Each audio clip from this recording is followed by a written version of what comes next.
So I just figured out a really, really cool way to explain, like, is the Bible true, or are ancient mythological stories true? And like, what is the nature of myth? And so if you want to understand the level at which you write truth, imagine two people talking or fighting or arguing or relating in some way, and you can describe their actions that you see on the superficial level, like their left foot went forward, their right foot went back, the hand went up, the mouth opened, the noises came out, and you can describe these things like this. And people would call that like factual or scientific truth, kind of. The other thing that you're able to describe is the person's heart, or is the person's soul.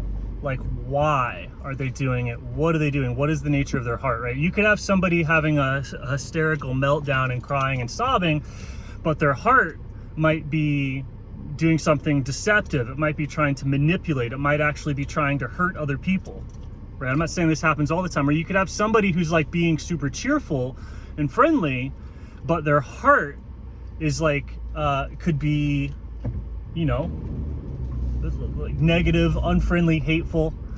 And so on any particular situation within the realm of people interacting with each other, you have kind of two planes of existence. One level would be the facts, and the other level would be the heart or the soul or the motivation. So if you describe somebody's soul and motivations, if that person is in alignment, then the fact of the matter tends to also describe their heart. If somebody is out of alignment, if they're not living in truth, or if their head and their heart are separate from each other, then the factual definition of what they're doing at different planes of analysis is not going to be truthful, because they're being deceptive. And so when this is why trauma wakes people up, is because if somebody acts in such a way that you can't make sense of it, like the fact of it doesn't make sense, that causes you to aspect up to a higher level of reality, to where you can see the context of their behavior, or you see the context of their lie. You go, oh, okay, he's acting this way here, but if your consciousness expands and goes up a level, you can go, oh, hey, okay, I see the context of all of this stuff, and this thing is not, suddenly it's not out of place. And so like when you're looking at mythologies and whatnot, the reason that a story is powerful, the reason that a story is true, is because it's describing the motivations of the heart. It's describing the motivations of the person. And then that's true. And then those motivations also is the lens that focuses which facts you talk about, right? If you're always trying to describe the heart of a person, and then so you use your perceptions and your facts, and what you decide to talk about helps to reveal the state of the heart of the person.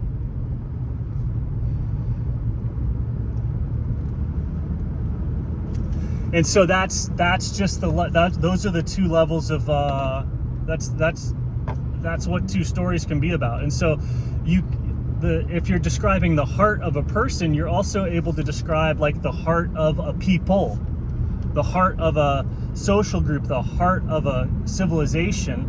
And you can condense that, and you can just say, oh, their heart was doing this, and because their heart was doing that, that drove and caused and created all sorts of facts and actions and behaviors. But all of those behaviors were motivated by a particular stance of the heart. So you could say like, oh, the heart was like timid, or like whatever. And you can even imagine describing or animating like what the heart is doing. And then that's truth.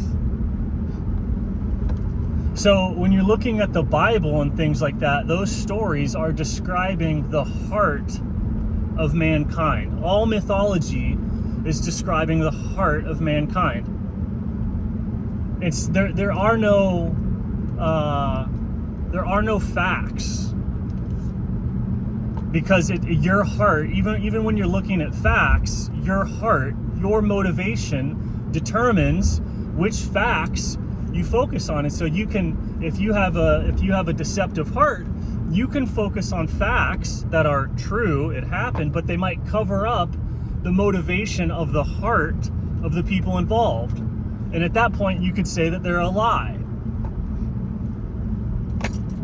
And so you can focus on different things, and it'll make you can focus on things that are true in such a way that it covers up and hides and muddles the situation and muddles the motivation of everybody involved.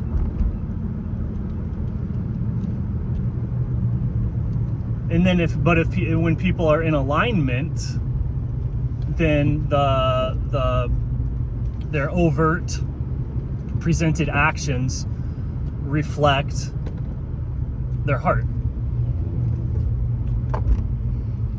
And that's it. It's just crazy how much people like argue or talk about this stuff, or they just can't understand, like, oh, it's the relationship of like mythology to reality, and how is history different from mythology? And it's like, it's really not. The history is just when a person's history is when you're ignoring the heart of the person telling it.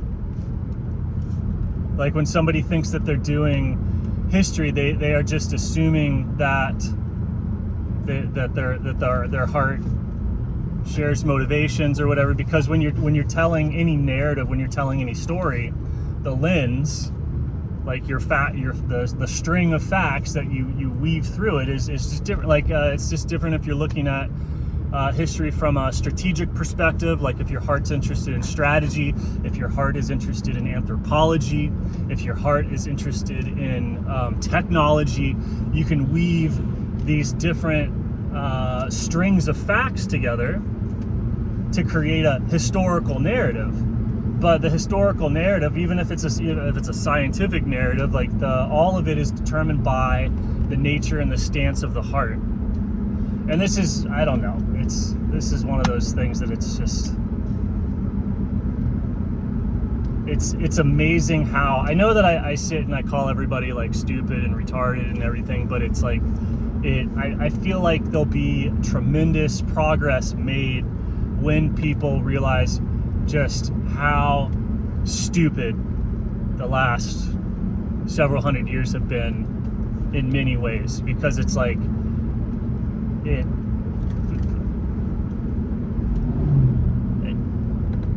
the heart, it's like this simple, obvious intuition of knowing that the heart is the truth, like the true motivation of a person, the true motivations of people, like the orientation of somebody's heart as they engage with reality is the driving force behind all the facts. It determines what facts you see when you look, and it determines what facts are going to be created in the future. All of that is the position of the heart. So if you were going to write in such a way that you preserved the truth of any particular epoch, or you preserve the truth of a person's life, you would be focusing entirely on the nature and the orientation of their heart. It does, like, you can even get, quote unquote, you can get facts wrong as long as the orientation of the heart is retold and captured correctly. Then the truth or the wisdom of the situation will be honestly preserved. And if you lose the heart of what's going on, like if you don't understand the people's motivation, if you lose their mindset, if you lose their perspective, you can have every single fact in the world and you won't understand that historical epoch whatsoever. And it's the same thing is true with biology. Like you have all the DNA, you have the enzymes, you have all these things are facts, all these things are matter, and they're being used by the heart of the situation. The heart is what gets the DNA to express the proteins at a particular time. It's the heart is driving how the biology unfolds, just like the heart is driving how history unfolds, or how the actions or the behaviors of a company unfold, or the actions or the behaviors of a country is determined by the people's heart. So too is everything down to the cellular mechanics, like everything.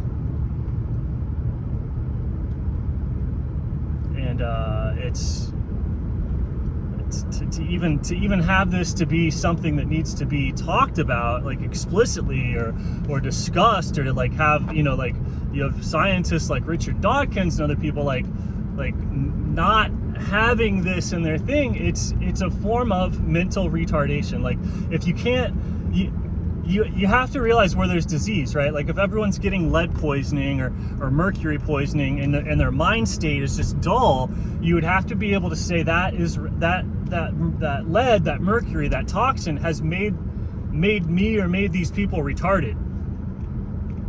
And then because you need to expect a higher level of consciousness once the toxin is removed.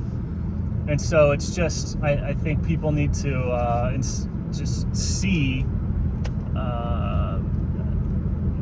there's so many examples of our institutions being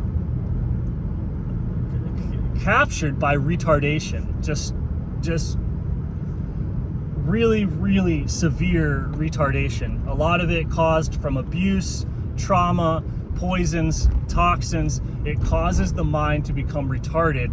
And simple things like, well, what is the Bible talking about? What is and it's like, if you're so stupid, you can't see that it's talking about the heart, and you need some giant philosophical discourse to like see like, oh, how does the heart connect with science and the facts and unifying like the fact that this is even like people are getting degrees, they're making their careers discussing this nonsense, and it's not because this is highbrow important ideas, or like it's not forwarding humanity at all. It's retarded. And so as soon as people start to realize just how retarded everyone is being,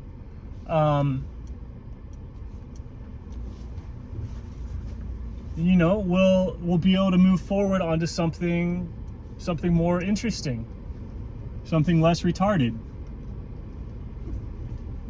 Instead of saying like this stuff that it's this like arrogance of like you don't want to have like, if you find out that everyone's retarded because they've been poisoned by God knows what, you're gonna throw out all of their research, all of their everything, because they're retarded. You have to do that. You have to do that. All the scientists that like this wasn't obvious or straightforward, it's just a sign. It's retarded.